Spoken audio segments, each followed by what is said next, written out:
Hello guys, तो आज हम लेकर आए हैं आपके लिए एक बहुत ही बढ़िया एनिमे जो कि मेरी one of the favourite anime है। अगर आपको इसी तरह की और भी एनिमे एक्सप्लेनेशन चाहिए तो कमेंट्स में बता देना। साथ ही ये इस एनिमे का पार्ट 1 है। अगर आपको इसके अगले पार्ट्स चाहिए तो वीडियो को लाइक करना मत भूलना और नई वीडियोस मिस ना करने के लिए चैनल को ज़रूर सब्सक्राइब कर लेना। तो चलिए एक्सप्लेनेशन शुरू करते हैं। तो इस एनिमे की शुरुआत एक लड़के को दिखाने से होती है जिसका नाम कशिमा रियू था, जो कि एक मिडिल स्कूल का स्टूडेंट है जो अपने छोटे भाई कोटारू, जो कि सिर्फ 2 साल का था, उसके साथ मोरिनोमिया अकेडमी जा रहा था। जहां आगे कहानी में हमें पता चलता है कि उनके पेरेंट्स एक प्लेन क्रैश में गुजर गए थे, जिसकी वजह से वो दोनों अब अनाथ थे। लेकिन खुशकिस्मती से मोरिनोमिया अकेडमी की चेयरवुमेन, जिन्होंने अपने बेटे और बहू को भी उसी एक्सीडेंट में खो दिया था, वो उन दोनों बच्चों को अडॉप्ट करके उनकी गार्जियन बन जाती है। पर चेयरवुमेन एक खड़ूस बुढ़िया है जिसके बाल अजीब से हैं। आगे जब वो दोनों अकेडमी पहुंचकर जैसे ही चेयरवुमेन के ऑफिस में एंटर होते हैं, तभी कोटारो उन्हें खड़ूस बुढ़िया बोल देता है। तो ये सुन के चेयरवुमेन को गुस्सा आने लगता है, पर रियू उनसे माफ़ी मांगता है और अपना इंट्रोडक्शन देने लगता है। लेकिन उससे पहले ही चेयरवुमेन उन दोनों से बोलती है कि तुम्हें स्कूल की फीस वगैरह के बारे में चिंता करने की ज़रूरत नहीं है, मैं वो सब देख लूँगी। लेकिन बदले में रियू, तुम्हें बेबी सिटिंग का काम करना पड़ेगा। जिसके बाद वो वहाँ से बाहर आ जाते हैं। जहाँ चेयरवुमेन का असिस्टेंट, जिसका नाम साइकावा था, वो उन दोनों को स्कूल दिखाने लगता है और रियू से कहता है कि चेयरवुमेन के बच्चों के एक्सीडेंट के बाद उनका कोई भी अपना नहीं बचा है, इसलिए उन्होंने तुम दोनों को अपनाया है, क्योंकि वो भी तुम्हारा दर्द समझ सकती है। साथ ही उन्हें तुम्हारे साथ अपनापन महसूस होता है। अब जब वो तीनों जैसे ही बच्चों के क्लब के बाहर पहुंच जाते हैं, तो वो असिस्टेंट रियू को बताता है कि तुम्हें जिन बच्चों की देखभाल करनी है वो एकेडमी के टीचर और स्टाफ के ही बच्चे हैं। साथ ही वो बताता है कि बजट की कमी की वजह से एकेडमी और ज़्यादा नैनीज हायर नहीं कर सकती थी, इसलिए चेयरवुमेन के मरे हुए बेटे ने बेबी सिटिंग क्लब शुरू किया था, जिसमें स्कूल के स्टूडेंट्स को मदद करनी थी। लेकिन किसी भी स्टूडेंट ने वॉलंटियर नहीं किया था और इसलिए चेयरवुमेन ने रियू को ये जॉब करने के लिए बोला है। पर ये सब सुन के रियू खुशी खुशी इसके लिए तैयार था। अब अगले दिन जब रियू कोटारू के साथ बेबी सिटिंग क्लब पहुंचता है, तो उसे वहां एक और बंदा मिलता है जिसका नाम उसाइदा था, जो कि स्कूल का फॉर्मर स्टूडेंट था। साथ ही वो इस क्लब का इकलौता बेबी सिटर था। अब रियू को देखकर उसाइदा उसे उस क्लब के बच्चों से इंट्रोड्यूस करवाता है, जहाँ वो बताता है कि ये ब्लैक बालों वाला बच्चा टाका है, ये छोटी लड़की किरिन है और ये दोनों ट्विन ब्रदर्स हैं, तकुमा और कजुमा।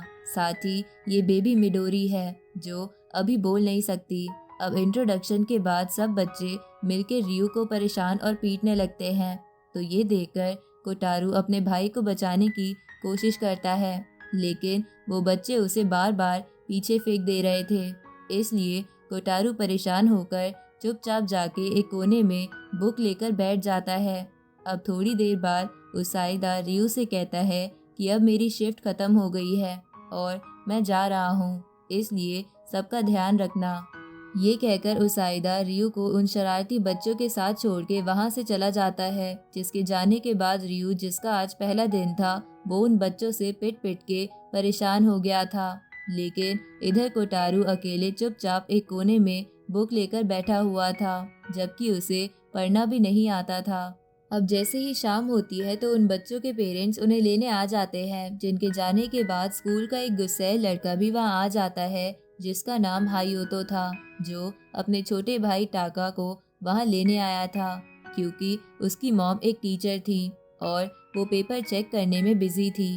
पर टाका घर जाने से मना कर देता है, क्योंकि उसे रियू के साथ रहना था। तो हायोतो उसके सर पे मार के उसे उठा के वहाँ से ले जाता है। जिसके बाद जब रियू अपने भाई कोटारू के पास आता है, तो कोटारू बेहोश होकर उसके पैर पर गिर जाता है। तो ये देखकर रियू तुरंत उसे हॉस्पिटल ले जाने लगता है, जहाँ वो देखता है कि हायोतो अभी बाहर ही खड़ा है। तो वो उसकी मदद से सबसे नज़दीकी हॉस्पिटल में आ जाता है, जहाँ हमें पता चलता है कि कोटारू तेज बुखार की वजह से बेहोश हो गया था। तो रियू अपने पेरेंट्स को फ़ोन करने के लिए बाहर आता है, लेकिन तभी उसे याद आता है कि उसके पेरेंट्स अब नहीं हैं और वो ये सोचकर ज़ोर ज़ोर से रोने लगता है कि उसका और कोटारू का अब ख्याल रखने वाला कोई नहीं है। लेकिन तभी वहाँ चेयर वुमेन आ जाती है, जो उससे कहती है कि मैं तुम्हारा दर्द अच्छी तरह समझती हूँ। इसलिए वो उससे कहती है कि तुम्हें रोकर अपना मन हल्का कर लेना चाहिए, क्योंकि अपने पेरेंट्स के फ्यूनरल के दिन तुम दोनों को इतना शौक लगा था कि तुम रोए ही नहीं थे।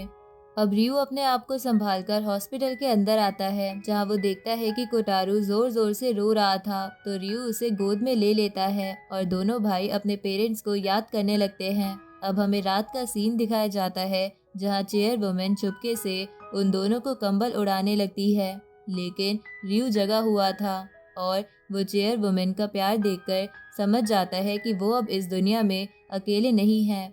अब अगले दिन चेयर वुमेन अपने ऑफिस में कुछ फ्लावर्स देखती है जो उन्हें बिल्कुल पसंद नहीं थे, इसलिए वो अपने असिस्टेंट से उसे बाहर फेंकने को बोल देती है। पर वो असिस्टेंट उन्हें बताता है कि ये फ्लावर्स रियो उनके लिए यहाँ रख के गया है। तो ये जान के चेयर वुमेन उन फ्लावर्स को संभाल के रख लेती है। दूसरी तरफ हम देखते हैं कि रियो और हायोतो सेम क्लास में थे और कोटारू भी अब क्लब के बच्चों के साथ घुल मिलने लगता है। अब हम अगला दिन देखते हैं, जहां चेयर वुमेन सुबह सुबह उन दोनों को नाश्ते के लिए जगाने के लिए उनके रूम में आ जाती है। तो कोटारू चेयर वुमेन के बालों को देखकर उन्हें चिड़िया का घोंसला बोलता है। तो चेयर वुमेन कोटारू को धमकी देती है कि अगर वो फिर से उनका मजाक उड़ाएगा तो वो उसके बाल भी ऐसे ही कर देंगी। इसके बाद चेयर वुमेन रियो को उसकी यूनिफॉर्म दिखाती है, जिसे पहनकर वो कोटारू के साथ स्कूल आ जाता है। जिसके बाद वो कोटारू को बेबी सिटिंग क्लब में छोड़ के अपने क्लासरूम की तरफ जाने लगता है, जहां उसके क्लासमेट्स उसे घूर रहे थे। तो रियो सोचने लगता है कि शायद वो यूनिफॉर्म में ज़्यादा ही अच्छा लग रहा है। लेकिन हायो तो उसे बताता है कि असल में वो लोग तुम्हें इसलिए घूर रहे हैं क्योंकि क्लब के बच्चे तुम्हारे पीछे पीछे स्कूल तक आ गए हैं, जहां वो सारे रियो से खेलने की जिद करने लगते हैं। पर तभी हायोतो गुस्से में अपने भाई टाका को पीटने के लिए आगे बढ़ता है। तो ये देखकर टाका तुरंत वहां से भागने लगता है, जिसकी वजह से वो एक लड़की से टकरा जाता है जिसका नाम मारिया था, जो कि स्कूल टॉपर थी। तो मारिया को गुस्से में देखकर सभी बच्चे डर के मारे रोने लगते हैं। इसलिए हायोतो और रियो उन सबको उठा के वापस क्लब में ले आते हैं, जहां उसाइदा आराम से सो रहा था। तो उसे सोता देख हायोतो उसे पीट कर उठाता है। इस तरफ जब रियो अपने भाई कोटारू से बात कर रहा था, तभी मारिया वहां आ जाती है, जिसे देखकर सभी बच्चे डरने लगते हैं। लेकिन वो बस टाका का लंच देने वहां आई थी। तभी अचानक उसाइदा पेट में दर्द होने का बहाना बनाने लगता है। तो हायोतो उसे हॉस्पिटल ले जाने लगता है और बच्चों को रियो और मारिया के साथ छोड़ जाता है। जिसके बाद हमें पता चलता है कि मारिया बस बाहर से गुस्सैल दिखती है, पर वो बच्चों से बहुत प्यार करती है। इसलिए वो मिडोरी को गोदी में लेने के लिए बहाने बनाने लगती है। लेकिन मारिया की आवाज़ सुन के मिडोरी रोने लगती है, जहाँ मिडोरी को रोता देख बाकी बच्चे मारिया को सबक सिखाने की सोचते हैं। पर मारिया का गुस्सैल चेहरा देखकर सब टेबल के नीचे छुप जाते हैं। अब मारिया के डर की वजह से बच्चे सिर्फ रियो के पीछे घूम रहे थे और मारिया से दूर भाग रहे थे, जिसकी वजह से मारिया को बिल्कुल अच्छा नहीं लगता और गुस्से में रियो पर स्टफ टॉयज फेंकने लगती है। साथ ही वो रोते हुए बोलती है कि सब उससे नफरत करते हैं, इसलिए वो बस हमेशा पढ़ाई करती रहती है, जबकि ऐसा नहीं है। मैं भी सबसे बात करना चाहती हूँ, लेकिन सब मुझसे दूर भागते हैं। तो मारिया को रोता देख बच्चे उसके पास आकर उसे सॉरी बोलते हैं और उसे गले लगाकर रोने लगते हैं। जहाँ थोड़ी देर बाद मारिया उन नौटी बच्चों के साथ ही सो जाती है। अब हम अगला दिन देखते हैं, जहाँ कोटारू अचानक से रियो को अपनी शर्ट खींचकर दिखा रहा था, क्योंकि टाका ने कोटारू की शर्ट पर बने टाइगर का मजाक उड़ाया था। ये सुन के हायोतो टाका के सर पर थप्पड़ मारता है, जिसकी वजह से टाका रोते हुए उसाइदा के पास जाकर उससे कहता है कि मुझे मेरा भाई बिल्कुल पसंद नहीं है। तो टाका का शोर सुन के हायोतो उसे वहां से उठाकर घर ले जाता है। इधर रियो देखता है कि कोटारू पूरे दिन एक एनिमल वर्ल्ड की किताब लेकर घूमता रहता है, इसलिए एनिमल्स के लिए इतना प्यार देखकर वो उससे पूछता है कि क्या तुम्हें जू चलना है। तो रियो की बात सुन के बाकी बच्चे भी जू चलने के लिए तैयार हो जाते हैं। और वो सब डिसाइड करते हैं कि वो इस संडे जू जाएंगे। अब रात में रियू चेयरवुमन से जू जाने की परमिशन मांगता है, तो चेयरवुमन इसके लिए मान जाती है और असिस्टेंट को बच्चों के लिए लंच प्रिपेयर करने को बोल देती है। साथ ही उनके लिए स्नैक्स खरीदने के भी बहुत सारे पैसे देती है। अब जू जाने वाला दिन आता है जहाँ सारे बच्चे एनिमल्स को देखकर एक्साइटेड हो जाते हैं। इसके बाद जब वो जू में टाइगर को दहाड़ता देखते हैं तो सारे बच्चे डर के वहाँ से भाग जाते हैं, पर कोटारू वहीं खड़ा रहता है। इसलिए नहीं क्योंकि उसे टाइगर से बहुत प्यार था, बल्कि वो इतना डर गया था कि उससे हिला भी नहीं जा रहा था। तो रियू उसे गोद में उठा लेता है। अब लंच करने के बाद बच्चों ने बाकी एनिमल्स देखने का सिलसिला जारी रखा था, जहाँ थोड़ी देर बाद वो सब रैबिट्स के साथ खेलने लगते हैं। पर तभी कोटारू एक शीप की तरफ इशारा करते हुए उसे चेयर वुमेन बुलाता है, क्योंकि शीप के बाल चेयर वुमेन जैसे ही थे। इसके बाद वो सब एक शॉप पर जाते हैं, जहाँ सारे पेरेंट्स ये सोच के परेशान होने लगते हैं कि उनके बच्चे अब कुछ न कुछ लेने की जिद करेंगे, और होता भी ऐसा ही है। साथ ही कोटारू भी चेयर वुमेन जैसी दिखने वाली शीप ले लेता है। इधर टाका जब उसाईदा के साथ था तो उसे एक लड़का दिखता है जो उसे अपने भाई हायोतो जैसा लग रहा था, इसलिए वो उसके पीछे जाने लगता है। पर जब उसे पता चलता है कि वो लड़का उसका भाई नहीं है तो वो वापस भागने लगता है, जिसकी वजह से वो वहाँ गिर जाता है और उसे पता चलता है कि वो कहीं खो गया है। इसलिए टाका जोर जोर से रोने लगता है। तभी वह हाईओतो आ जाता है और टाका को उठा के अपने साथ ले जाने लगता है। और जब उसे पता चलता है कि टाका की वजह से सब परेशान हो रहे थे और वो अपनी मर्जी से इधर उधर घूम रहा था, तो वो उसके सर पे फिर से एक थप्पड़ मारता है। अब सभी बच्चों का घर जाने का टाइम आ जाता है, जहाँ हाईओतो भी अपने भाई टाका को बैग पर बिठाकर उसे घर ले जाने लगता है। तो टाका सोते हुए बोलता है कि भैया तुम मुझसे इतना नफरत क्यों करते हो। ये सुन के हाईओतो बोलता है कि पागल बच्चे, मैं तुमसे नफरत नहीं करता। इधर रियू भी ये सुन के समझ जाता है कि हाईओतो दरअसल अपने भाई से बहुत प्यार करता है, बस उसे बता नहीं पाता। अब कुछ दिन बीत जाते हैं और वैलेंटाइंस का दिन आता है, जहाँ क्लास की लड़कियां अपने क्रश को चॉकलेट देने के लिए एक्साइटेड थी। इधर हम एक लड़की को देखते हैं जिसका नाम यूकी है, जो रियू की क्लास में ही है और उसे बहुत पसंद करती थी। दूसरी तरफ हाईओतो को अपनी हैंडसम पर्सनालिटी की वजह से बहुत सारी चॉकलेट्स मिलने लगती है, पर वो सिग्मा मेल की तरह चॉकलेट्स को लेने से मना कर देता है। तो उसे देखकर क्लास के बाकी लड़के कहते हैं कि एटलीस्ट चॉकलेट्स लेकर हमें ही दे देते।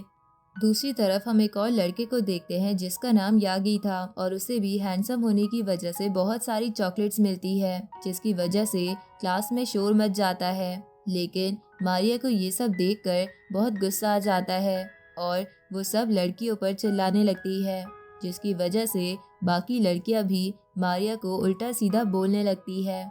तभी यागी बीच में आकर मैटर सॉल्व करवा देता है, जिसके बाद वो मारिया के पास जाकर उससे कहता है कि वो उसे बेबी सिटिंग क्लब ले चले, क्योंकि उसे बच्चों से बहुत प्यार है और वो क्लब ज्वाइन करना चाहता है। लेकिन मारिया गुस्से में उसे मना करके उसे खुद जाने को बोल के वहाँ से चली जाती है, जिसके बाद वो क्लास के बाहर आके सोचने लगती है कि उसकी वजह से हमेशा सबका हैप्पी मूड खराब हो जाता है। साथ ही क्लब के बच्चे भी उससे डरते हैं, इसलिए वो बेबी सिटिंग क्लब ज्वाइन करने की हिम्मत नहीं करती। इसके बाद शाम को Yagi baby sitting club join करने की रिक्वेस्ट करने क्लब जाता है। साथ ही उसका फ्रेंडली और ओपन नेचर होने की वजह से बच्चे भी उसे पसंद कर रहे थे, इसलिए यागी उन्हें चॉकलेट्स दिलाने का प्रॉमिस करता है। जहाँ रियू को ये देखकर अच्छा लगता है कि चलो स्कूल के स्टूडेंट्स इस क्लब में इंटरेस्ट ले रहे हैं। वहीं दूसरी तरफ लाइब्रेरी में मारिया कुछ स्टूडेंट से सुनती है कि यागी का बिहेवियर बच्चों के पास जाते ही चेंज हो जाता है और वो बच्चों को बहुत ही क्रीपी नज़रों से देखता है।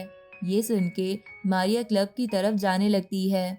इधर यागी कोटारू के गाल टच करने ही वाला था, तभी वहाँ मारिया आ जाती है और यागी को देखकर वो समझ जाती है कि वो लाइब्रेरी वाले स्टूडेंट सही बोल रहे थे।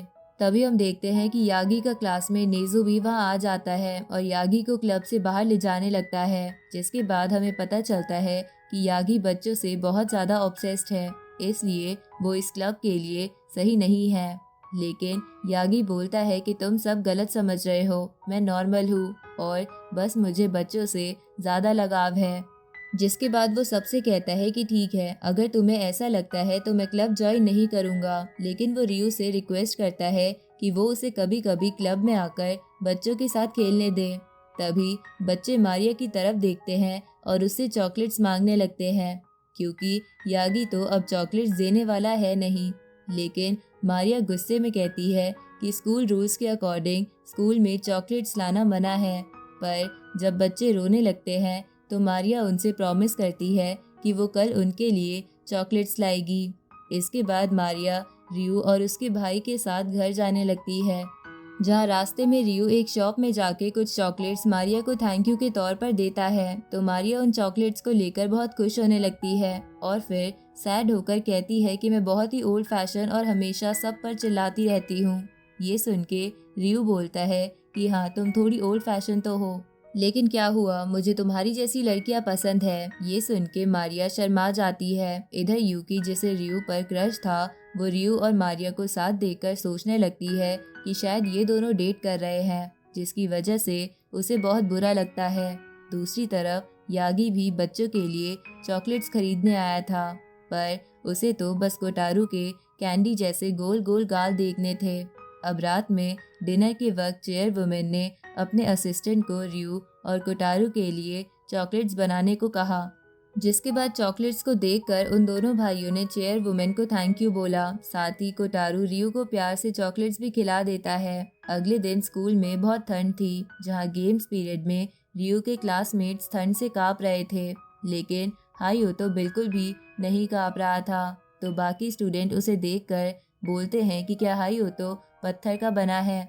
उसी वक्त वहाँ उसाईदा एक कार लेकर आ जाता है जो उसने खुद बनाई थी, जिसमें उसने बच्चों को रखा हुआ था ताकि वो इधर उधर ना भागे। लेकिन बच्चे रियू को देखकर उसकी तरफ भागने लगते हैं और उसे घेर लेते हैं। तो बच्चों से घेरे होने की वजह से अब रियू को ज़्यादा ठंड नहीं लग रही थी, इसलिए बाकी स्टूडेंट्स को भी अब बच्चे चाहिए थे, क्योंकि वो बच्चे ही उन्हें अब ठंड से बचा सकते थे। तो उन स्टूडेंट्स को अपनी ओर आता देख सारे बच्चे डर के इधर उधर भागने लगते हैं। इधर टाकुमा घास में छुप जाता है, जहां उसे एक मास्क आदमी गोद में उठा लेता है। ये देखकर रियू सोचता है कि शायद वो कोई किडनैपर है, इसलिए वो उसकी तरफ भागने लगता है। लेकिन हायो तो दूर से ही अपना जूता उस आदमी पर फेंक कर मारता है। तो ये देखकर टाकुमा हंसने लगता है, क्योंकि वो आदमी और कोई नहीं बल्कि टाकुमा और कजुमा का फादर था, जिसका नाम मामिजुका था। इसके बाद वो सबको बताता है कि वो एक फेमस एक्टर है, जिसकी वजह से उसे हर जगह अपने आप को कवर रखना पड़ता था। साथ ही वो बताता है कि काम में बहुत बिजी होने की वजह से वो अपने बच्चों के साथ टाइम नहीं बिता पाता, इसलिए आज वो टाकुमा और कजुमा से मिलने आया था। लेकिन कजुमा अपने फादर को देखकर डरा हुआ लग रहा था। इस तरफ मामिजुका बाकी बच्चों के साथ खेल रहा था, पर कजुमा उन्हें देखकर रो ही रहा था। तो कजुमा को रोता देख मामिजुका वहां से जाने लगता है, लेकिन रियू उन्हें रोक कर कहता है कि इस तरह बच्चे आपसे दूर हो जाएंगे, इसलिए थोड़ा ही सही पर ट्राई करते रहिए। ये सुन के मामिजुका को थोड़ा अच्छा लगता है, पर कोई चारा ना होने के कारण वो दुखी मन से वहां से चला जाता है। लेकिन जैसे ही वो स्कूल यार्ड पहुंचता है, उसे एक स्टूडेंट पहचान लेती है और उसे देखकर चिल्लाने लगती है, जिसकी वजह से वहाँ काफ़ी भीड़ लग जाती है और स्कूल की बाकी लड़कियाँ उनसे ऑटोग्राफ मांगने लगती है। इसी बीच रियू और हायो तो ट्विंस को उठाकर भागते हुए उनके फादर के पास ले जाने लगते हैं, क्योंकि वो दोनों अपने फादर को याद कर रहे थे। तो अपने दोनों बच्चों के मुंह से पापा नाम सुनते ही मामिजुका उनके पास दौड़ने लगता है, पर वो लड़कियों की भीड़ की वजह से निकल नहीं पा रहा था। तभी टीचर यूमी सब लड़कियों को चेयर वुमेन की फोटो दिखाकर डरा के वहाँ से भगा देती है, जिसके बाद हमें बताया जाता है कि टीचर यूमी और कोई नहीं बल्कि मामिजुका की वाइफ और उन ट्विंस की मॉम है। साथ ही वो बताती है कि क्यों कजुमा अपने पापा से इतना डर रहा था, क्योंकि यूमी ने अपने दोनों बच्चों को अपने पापा की मूवी दिखाई थी, जिसमें वो किडनैपर का रोल कर रहे थे। इसलिए कज़ुमा उनसे डर रहा था, जिसके बाद टाकुमा और कज़ुमा दोनों अपने फादर को हक कर लेते हैं। अब हम थोड़े समय बाद का सीन देखते हैं जहां बेबी सिटिंग क्लब को नए मेंबर्स की ज़रूरत थी। इसलिए रियू एक नोटिस लिखता है, पर उसे स्कूल बोर्ड पर चिपकाने की जगह नहीं थी। जिसके बाद वो क्लब चला जाता है तो साइदा वो नोटिस देखकर रियू से बोलता है कि क्यों ना हम बाकी क्लब्स में जाकर देखें कि वो कैसे काम करते हैं। तो रियू इसके लिए मान जाता है। जिसके बाद रियू और उसाइदा सभी बच्चों के साथ मिलके ड्रामा क्लब जाते हैं, जहां वो देखते हैं कि सभी बच्चे एक भूत को देखकर डर गए हैं। पर ये भूत असल में ड्रामा क्लब की टीचर ही थी, जो किरण की मॉम भी थी। तो रियू को देखकर टीचर उसे ड्रामा क्लब ज्वाइन करने का इनवाइट देती है, क्योंकि उन्हें रियू में बहुत पोटेंशियल दिख रहा था। पर रियू को ड्रामा करना पसंद नहीं था। इसके बाद कोटारू रियू की पैंट्स खींच के उसका ध्यान कुछ बच्चों की तरफ दिलाता है जो बेकिंग कुकीज की खुशबू के पीछे भाग रहे थे। तो ये देखकर रियू भी उसी तरफ जाता है जहां वो मारिया को देखता है, जो क्लासमेट्स के साथ कुकीज बेक कर रही थी। तो रियू को बच्चों के साथ भागता देख वो रियू पर गुस्सा करती है कि इसकी वजह से उन्हें चोट लग सकती है, लेकिन उसकी आवाज़ सुन के सारे बच्चे डर जाते हैं। ये देखकर बाकी स्टूडेंट्स भी हंसने लगते हैं कि मारिया बच्चों की केयर करती है, बस वो उन्हें दिखा नहीं पाती। अब सभी बच्चे कुकीज खाना चाहते थे, पर रियू उन्हें वहां से ले जाता है क्योंकि उसे लगता है कि कहीं वो मारिया को डिस्टर्ब ना कर दे। इस तरफ टाका रोने लगता है तो रियू उसे स्पोर्ट्स क्लब ले आता है, जहां हाईओतो बेसबॉल खेल रहा था। तो अपने भाई को देखकर टाका जोर से चिल्लाता है, लेकिन हाईओतो अपना मुंह मोड़ लेता है। ये देखकर टाका अपने भाई को गुस्सैल बुलाने लगता है, पर तभी हाईओतो वहां आकर टाका के सर पे फिर से मारता है। इस तरफ सभी स्टूडेंट्स को बेसबॉल खेलता देख रियू थोड़ा सैड हो जाता है, क्योंकि बेबी सिटिंग की वजह से वो क्लास के अलावा और कहीं नहीं जा पाता। दूसरी तरफ उसाइदा भी रियू को सैड देखता है, साथ ही कोटारू भी अपने भाई को सैड देख रहा था। लेकिन तभी बच्चों के सवाल पूछने की वजह से रियू वापस रियलिटी में आ जाता है और उसाइदा से बच्चों का ख्याल रखने को कहकर कहीं चला जाता है। और इसी के साथ ये पार्ट यहीं खत्म होता है।